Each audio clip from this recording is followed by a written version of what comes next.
चलिए आज चलते हैं हाफलोंग। पर सिलचर टू हाफलोंग एक दिन में जाके वापस आना पॉसिबल होगा क्या? अब इतना दूर जा रहे हैं तो थोड़ा बहुत आसपास घूमेंगे, तो घूमने के लिए कितना टाइम मिलेगा, रास्ते का कंडीशन कैसा है और जाने के लिए किस किस चीज़ का ध्यान रखना है, सब कुछ बताती हूँ डिटेल्स में। Hello and welcome to my Haflong special vlog. बहुत ही ज़्यादा मैं एक्साइटेड हूँ क्योंकि ये बहुत सालों से मेरा सपना रहा है जो आज फाइनली पूरा होने जा रहा है। पर मुझे कोई आइडिया नहीं है हाफलोंग हम कितने बजे पहुँचेंगे, वहाँ कितना टाइम मिलेगा आसपास एक्सप्लोर करने के लिए, या फिर हाफलोंग का साइन बोर्ड देख के ही हमें वापस आना पड़ेगा। अब ये सब कुछ जानने के लिए आप सब वीडियो के लास्ट तक मेरे साथ ऐसे ही बने रहे। चलिए अभी मैं आपको इस वक्त की अपडेट दे देती हूँ। फिलहाल मैं हूँ उधारबंद महासड़क पर और हमारी जर्नी शुरू हुई है सुबह 8:30 बजे। अगर आप 2 व्हीलर पे लंबी सफर पर जा रहे हो तो एक चीज का ध्यान जरूर रखें। मैंने जिस तरह का हेलमेट पहना है वैसा हेलमेट बिल्कुल ना पहने, नहीं तो ऐसी दिक्कत होगी। एनीवे, आगे आके हम बोनदुर्गा माँ के मंदिर पे रुके। अभी हम माँ बोनदुर्गा मंदिर के सामने है, यहाँ पर थोड़ी देर रुके थे, माँ से अभी आशीर्वाद लिया और अब हम अपने बाकी का सफ़र पूरा करेंगे। चलिए देखते हैं हम कहाँ तक आज जा पाते हैं। मैं बहुत ज़्यादा एक्साइटेड हूँ क्योंकि हाफलोंग हर बार जाने का प्लान होता है पर जा नहीं पाती हूँ। आज देखते हैं क्या होता है। चलिए। तो प्राकृतिक सुंदरता का लुत्फ उठाते हुए चाय बगीचों के बीच में से होते हुए अभी हम पहुंच चुके हैं डोलू। अभी हम डोलू से बढ़ रहे हैं आगे और यहाँ पर हमें जो नज़ारा दिख रहा है आप भी देखिए, है ना बढ़िया व्यू। ये तो बस शुरुआत है, आगे आगे देखिए होता है क्या, दिखता है क्या। इसी के साथ हम पहुंच चुके हैं बालाचोरा टोल गेट पर। But as you know 2 wheeler पे यहाँ टोल टैक्स नहीं लगता है, तो हम साइड में जो रास्ता है वहाँ से निकल गए। चलिए अब अपना दिल थाम कर बैठिए और हमारे साथ पहाड़ की चढ़ाई करें।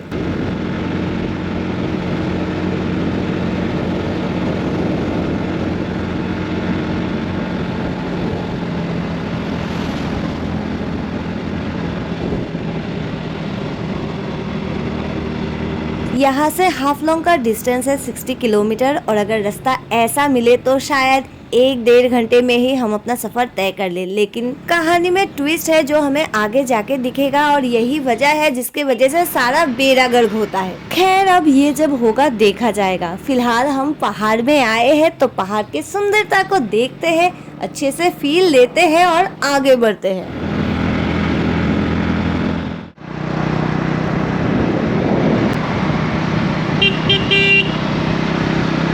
अब यहाँ तक तो सब कुछ बढ़िया है, लेकिन यहाँ से थोड़ा आगे आने के बाद ये देखिए, यहाँ पर पहाड़ हमें दे रहा है चुनौती। नीचे आने की कोशिश कर रहा है पर हम भी थोड़ा बहुत तैयार है।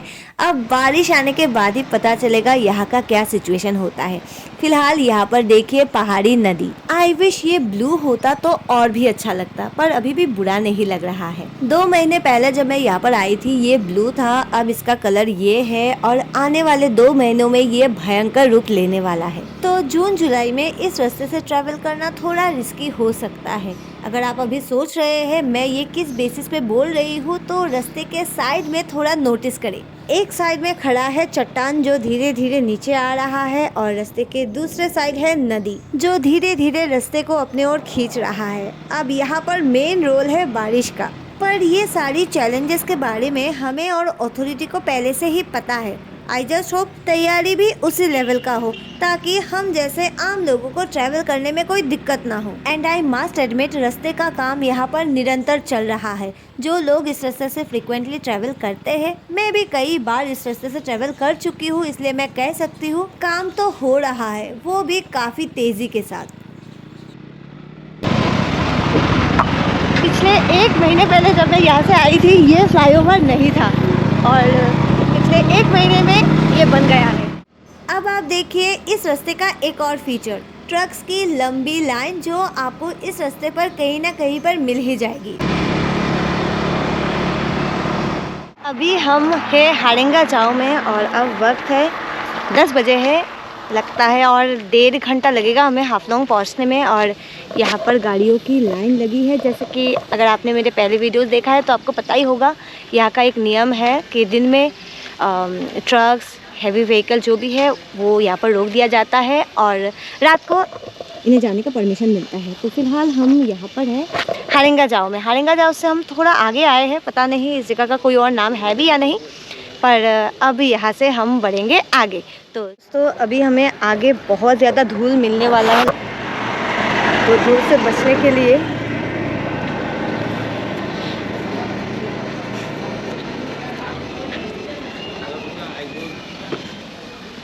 चलिए चलते हैं ऐसे ही।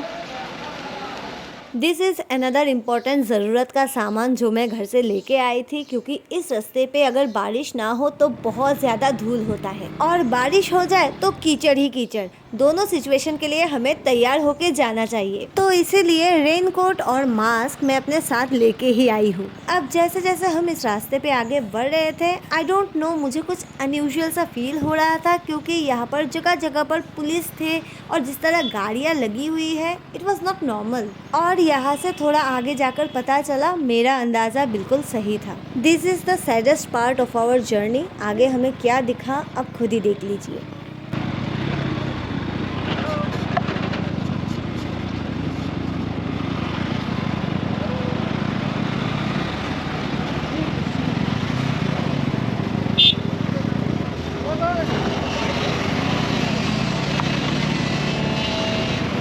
ये गाड़ी यहाँ पर साइड में फंस गया है, लिटरली ये धंस चुका है, जिसे अभी रेस्क्यू किया जा रहा है और यहाँ पर पुलिस भी मौजूद है। और ये देखिए यहाँ साइड में एक और फ्लाईओवर बन रहा है, जिसके बनने के बाद हमें ये सारी दिक्कतें नहीं होगी।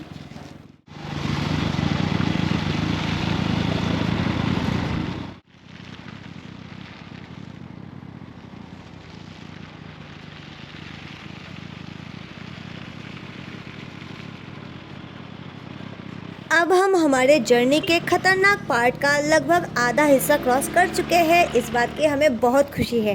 साथ ही साथ यहाँ का नज़ारा बहुत ही बढ़िया है, लेकिन जो प्रॉब्लम है वो है यहाँ पर खाने के लिए कुछ भी नहीं है। और दुख की बात ये है, ये बात मुझे पहले से पता था, मैंने कई बार अपने वीडियोस में भी बताया है, लेकिन आज जब मैं यहाँ पर आ रही हूँ, मैं खाने का कोई सामान ही नहीं लाई, यहाँ तक पानी भी नहीं लाई।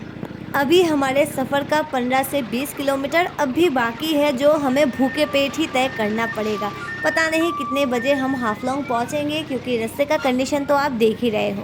पर भूखे पेट ही सही, हाफलोंग पर्वत देवी का उपवास रख के आज हम हाफलोंग ज़रूर जाएंगे। आई जस्ट होप हमें आगे कोई दिक्कत ना हो, हम अभी आराम आराम से हाफलोंग पहुँच जाएँ।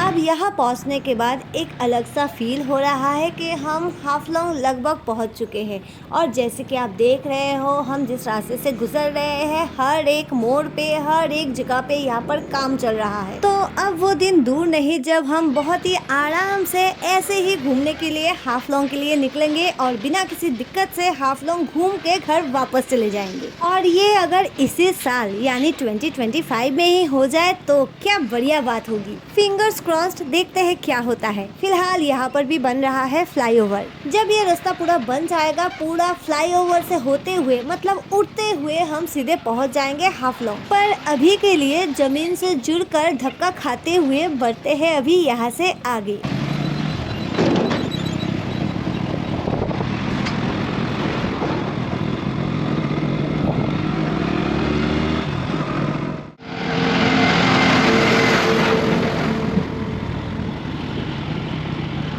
अगर यहाँ पर थोड़ी देर के लिए रास्ते को इग्नोर करके हम सामने देखते हैं तो हमें यहाँ पर दिखेगा बहुत ही ज़्यादा खूबसूरत नज़ारा। यही वो नज़ारा है जिसे देखने के लिए हम इतने दूर से इतने सारी दिक्कतों का सामना करके यहाँ तक पहुँचे हैं। और यहाँ पर भी फ्लाईओवर अंडर कंस्ट्रक्शन है और खुशी की बात ये है, ये फ्लाईओवर पूरा कंप्लीट हो चुका है। तो मुझे लगता है अगली बार जब मैं इस रास्ते से आऊँगी, ये फ्लाईओवर तो चालू हो ही जाएगा। अब यहाँ से थोड़ा आगे आने के बाद ये रहा एक और फ्लाईओवर।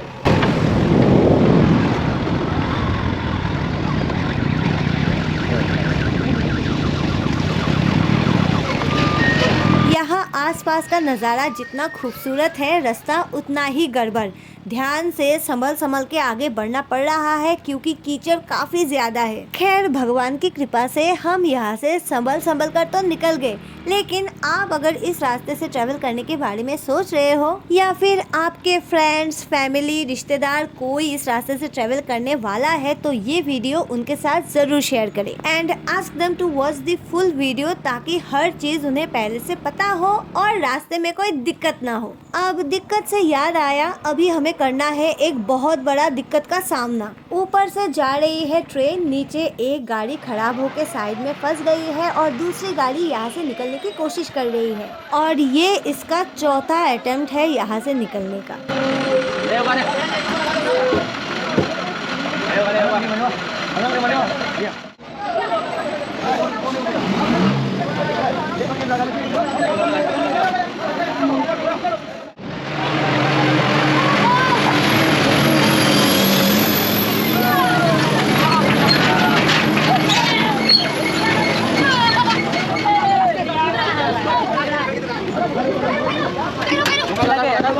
फाइनली फिफ्थ अटेम्प्ट के बाद ये गाड़ी यहाँ से तो निकल गई और हमें लगा अब हम भी यहाँ से निकल जाएंगे, लेकिन नहीं। यहाँ पीछे तो गाड़ियों की लाइन लगी है, एक के बाद एक ट्रक लाइन में खड़ा है और सबसे इम्पोर्टेंट चीज जो है यहाँ पर एक एम्बुलेंस भी फंसी हुई है। तो अब इन ट्रक्स को यहाँ पर साइड में लगना होगा ताकि एम्बुलेंस को यहाँ से निकलने की जगह मिले। पर इस ट्रक में ये सब है क्या और ये इतना लंबा क्यों है? इन डब्बों के अंदर क्या हो सकता है? मुझे तो कोई आइडिया नहीं है।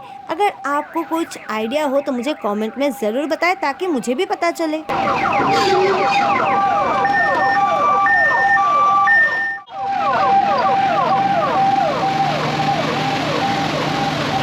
जैसे ही एम्बुलेंस यहाँ से निकल गया है, इसके पीछे पीछे काफ़ी सारी गाड़ियाँ भी साथ में निकल गई और हमारा रास्ता भी क्लियर हो गया। अब ये ट्रक फिर से यहाँ से आगे बढ़े उससे पहले हमें यहाँ से निकलना होगा।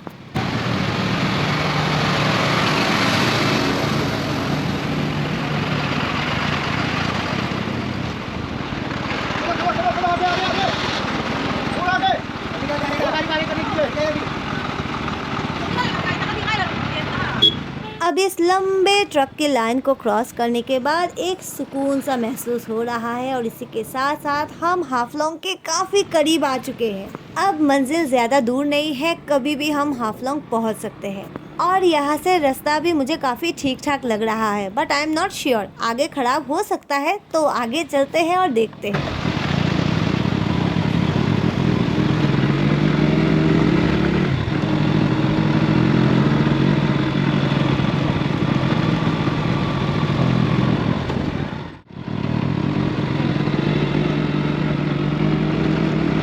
मेरा अनुमान बिल्कुल सही था, हम हाफलोंग लगभग पहुंच चुके हैं और यहाँ पहाड़ में छोटे छोटे घर हमें दिखाई दे रहा है, वो हाफलोंग का ही है। And yes, here is the sign board जो मैं अभी आपको दिखाने की कोशिश कर रही हूँ। इस पे लिखा है यहाँ से हाफलोंग है 8 किलोमीटर।